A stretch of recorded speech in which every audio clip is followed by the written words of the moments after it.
Olá, pessoa! Eu sou Fátima Araújo e estou aqui para mais um Papo a Pô. Papo a Pô? Papo a Pô? Papo a Pô? Papo a Pô? Papo a Pô? Papo a Pô? Papo a Pô? Não importa se você é aposentado, apologético, apoteótico, apoquentado ou outro apô qualquer. Aporte aqui que esse podcast é feito para você. Se você gostar, divulgue nosso trabalho nas redes sociais e, se quiser, contribua conosco, fazendo um Pix para contato@gmail.com.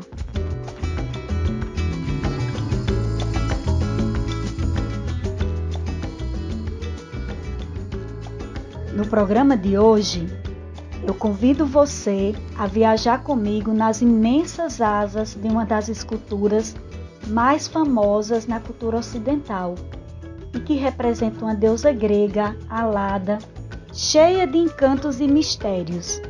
Trata-se da Vitória de Samotrácia.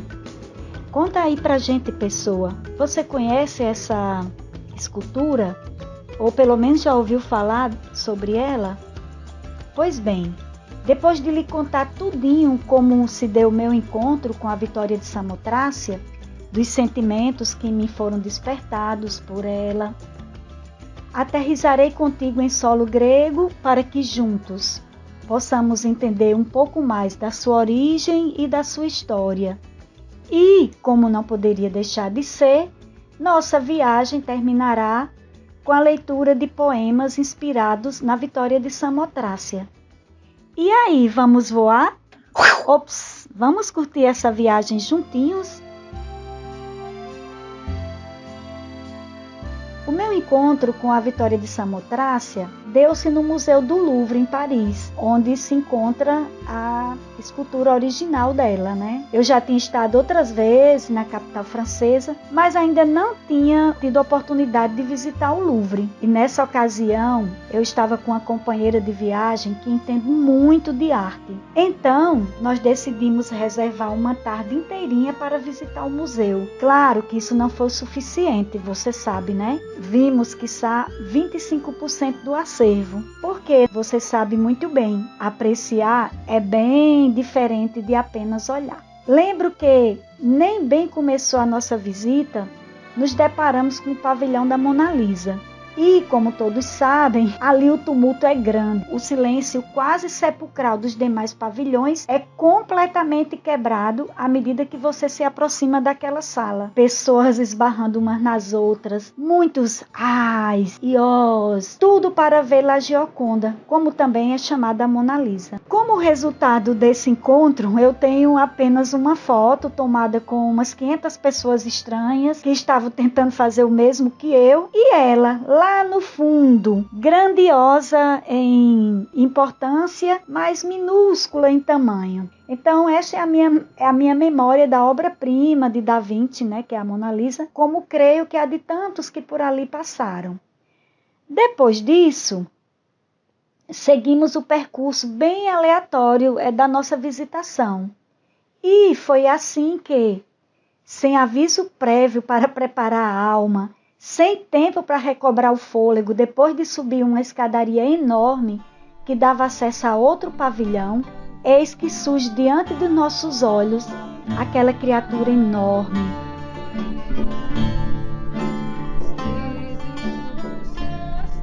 Esculpida em mármore branco, linda, linda, linda. As asas, uma coisa assim fenomenal, com gestos quase triunfantes, na proa de uma embarcação.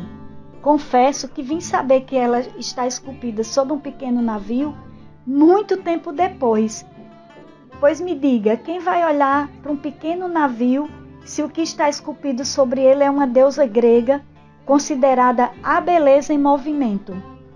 Eu, na minha ignorância, já sabia algo sobre a Vitória de Samotrácia, né? Já tinha ouvido falar, já conhecia a imagem, etc, etc. Mas não esperava encontrá-la no Louvre. Eu não sabia, nem fazia ideia de que aquele museu guardava a Vitória de Samotrácia, né, que ela se encontrava lá. Já se vão muitos anos desde esse meu encontro. mas até hoje eu consigo lembrar as sensações provocadas em mim, que por um longo momento, ao contrário do que tivemos com a Mona Lisa, estávamos ali, apenas eu, minha amiga e a Vitória, numa cumplicidade assim quase sem fim, escutando o silêncio daquela expressão majestosa, tatuada em cada milímetro do seu corpo. Como vocês podem imaginar, eu me encontrava completamente embasbacada, a contornava, e de tão alta que é, se pudesse tocá-la, não chegaria sequer a seus pés, já que havia a tal embarcação, aquela já mencionada, que me deixava literalmente sob seus pés, se pés ela tivesse, né? Ou melhor dizendo, a barra da sua saia. Bom, quem me conhece sabe que eu amo apreciar detalhes em vestimentas, como a cor, a textura, as técnicas na confecção, né? etc, etc. Talvez mania de quem aprendeu a lidar um pouco com tecidos e a engendrar, como diria minha mãe, algumas peças de vestuário. Também poderíamos chamar isso de costurar. Pois bem, eu detive meu olhar por um bom tempo, eu diria um tempo grande, né, nos drapeados cuidadosamente lapidados em pedra, claro, mas pareciam ter sido trabalhados na mais pura seda, de tão delicado e de tão perfeito que eram. Mais tarde, tomei conhecimento de que esse detalhe da roupa da Vitória de Samotrácia é uma característica da época helenística, época a qual pertence a nossa gloriosa Vitória. Não tenho palavras para descrever a beleza e os sentimentos despertados ao apreciar aquelas longas asas, com envergaduras que pareciam anunciar voos celestiais.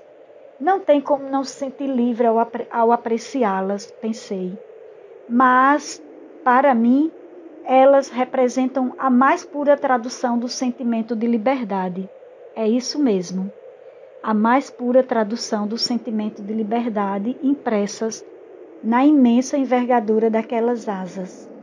Gente, mas o que mais me impressionou foi não ter sentido a menor falta de um rosto, porque, como vocês podem saber, ou então vão ficar sabendo agora, a Vitória de Samotrácia, ela não tem rosto, ela é uma mulher alada sem rosto. Não tem uma face, né? Naquela deusa gigante, porque todo o seu corpo, que parecia ser puro movimento, ele falava por si só. Então, para mim, não fazia a menor falta de uma face naquela escultura. Naquele momento, me peguei pensando que se aquela escultura, a Vitória de Samotrácia, tivesse um rosto, talvez a gente não conseguisse apreciar tanto a beleza majestosa dos seus movimentos, mesmo que estáticos, né, aprisionados na pedra, no mármore em que ela foi esculpida. Talvez um rosto, pensei eu, nos roubasse a possibilidade de imaginar e de nos transportar para outras dimensões, suprimir a possibilidade de voar sem tirar nem mesmo os pés do chão. Esse sentimento que me acompanha desde aquele encontro com Nice ou Vitória de Samotrácia me inspirou, no momento em que eu estava organizando o roteiro desse programa, a escrever um poema a essa deusa, que leio no final. E trago também para você, caro ouvinte, um poema do autor nicaragüense Rubem Darío, escrito em 1914 para essa ilustre deusa, que continua encantando e inspirando pessoas ao redor do mundo, não é mesmo?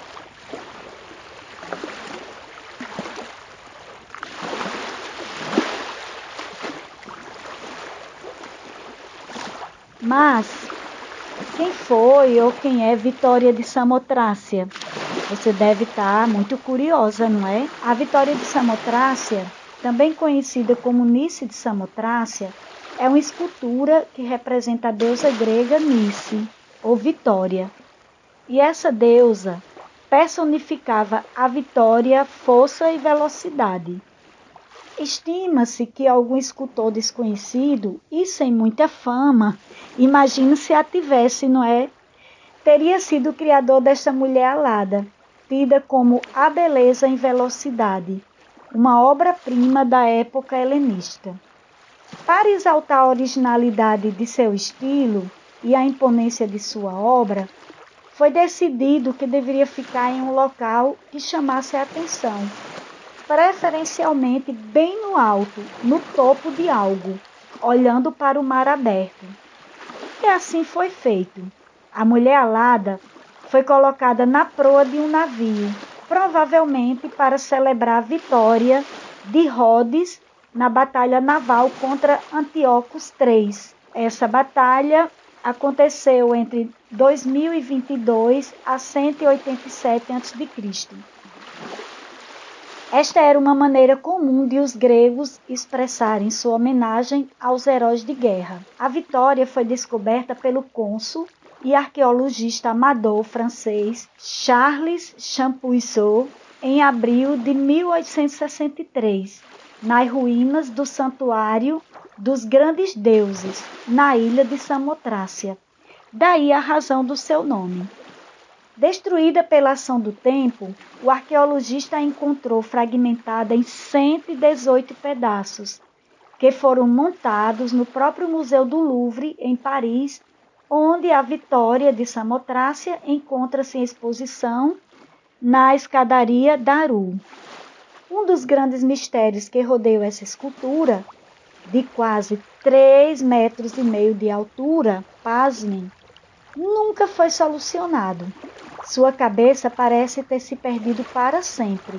Ainda nos dias atuais, ela é tida como uma das maiores expressões de arte da era helenística.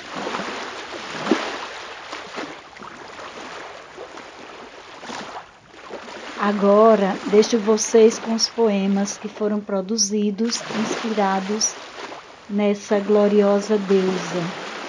O primeiro, poema A Deusa Alada, de Fátima Araújo, essa que vos fala.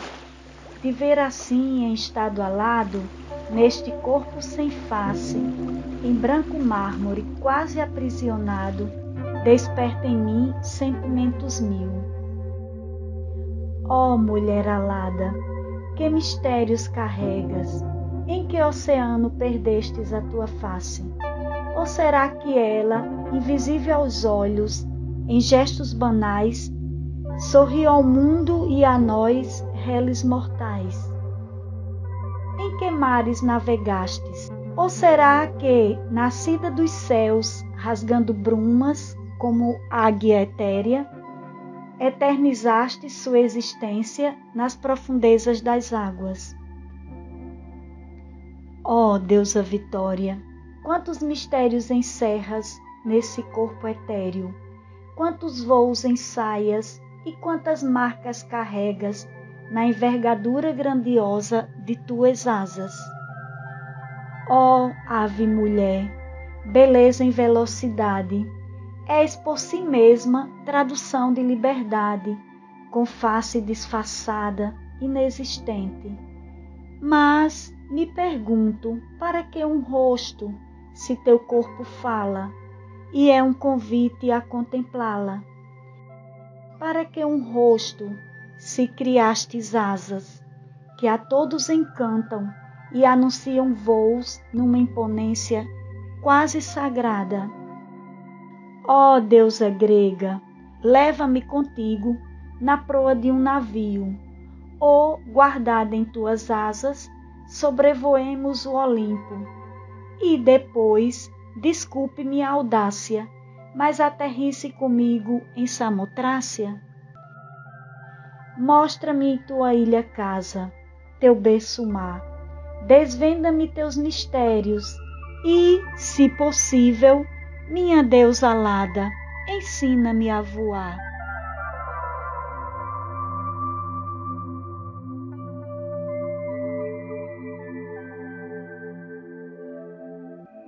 A Vitória de Samotrácia, de Rubem Dario, Barcelona, 21/1 de 1914. A cabeça abolida diz ainda o dia sacro, em que, ao vento do triunfo, as multidões helenas desfilaram ardentes diante do simulacro, que faz ferver os gregos pelas ruas de Atenas. Esta egrégia figura não tem olhos e mira, boca não tem, e lança o mais supremo grito, não tem braços e faz vibrar inteira a lira, e com as asas pentélicas abarca o infinito.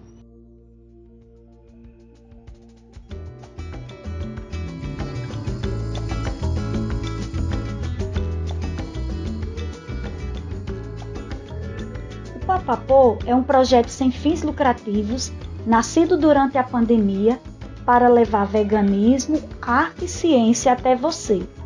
Nossa equipe é formada pela Priscila Simas, responsável pelo nosso Instagram e pelo canal do YouTube, e também é assistente de produção, pela Hannah Neri, que é nossa editora freelancer, e o Júlio Lima, que é nosso assessor para assuntos musicais. O Fernando Palhano, o Elri Costa, a Vera Pinto e eu, Fátima Araújo, somos a equipe que elabora os projetos e faz a apresentação. A edição de hoje foi por conta da Vera Pinto. Se você puder contribuir com a gente, é só depositar a quantia que desejar em nosso Pix, contatopapapô@gmail.com. Assim, você estará gerando trabalho para jovens mulheres e cuidando dos animais abandonados, porque 30% do que você doa é destinado a eles. Se quiser contar sua história de viagem para a gente, é só escrever para nós no Instagram ou para o e-mail contatopapapô@gmail.com. As músicas e os efeitos sonoros deste episódio foram retirados do site freesound.org.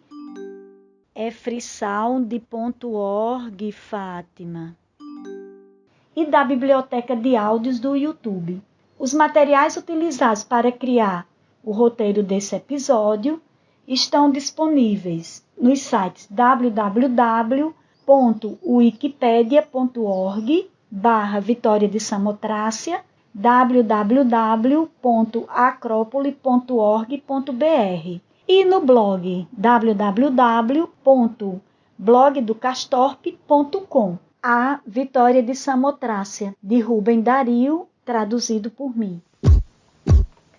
O Papapô é gravado em casa para manter o distanciamento social e preservar a vida. Papapô. Papapô. Papapô. Papapô. Papapô. Papapô. Papapô, yes.